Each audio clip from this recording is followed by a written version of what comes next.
রোজা রেখে টুথপেস্ট দিয়ে ব্রাশ করা যাবে কি বলেন, যাবে কি যাবে না? যাবে, কে কে হাত তুলুন তো দেখি।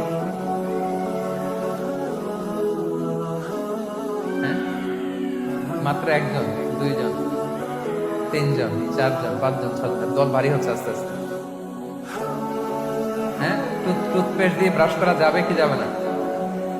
হুম? যাবে মাত্র পাঁচজন, আর যাবে না কয়জন দেখি? যাবে না, অনেকে যাবে না, অনেকে হাত তোলা নেই, ভাবছে কোন জায়গায় হাত তুলে কোন বিপদে পড়ি। চুপচাপ দেখি যে কোনটা জিতে। যাবে না, যাবে না, দল ভারী না? যাবে, এই সুন্দর বলছে, যাবে কিন্তু না করাই ভালো। যাবে, টুথপেস্ট দিয়ে ব্রাশ করলে রোজা ভাঙে না, তবে যদি খুব স্ট্রং টুথপেস্ট হয় এগুলো ব্যবহার না করা ভালো। দিনের বেলায় মেসওয়াক করা ভালো, মেসওয়াক করলে ওইটা সবচেয়ে সেফ। তবে যদি আপনি টুথপেস্ট দিয়ে ব্রাশ করেন আপনার রোজা ভাঙবে না। কেউ কেউ মাকরু বলেছেন কিন্তু আপনার রোজা ভাঙবে না।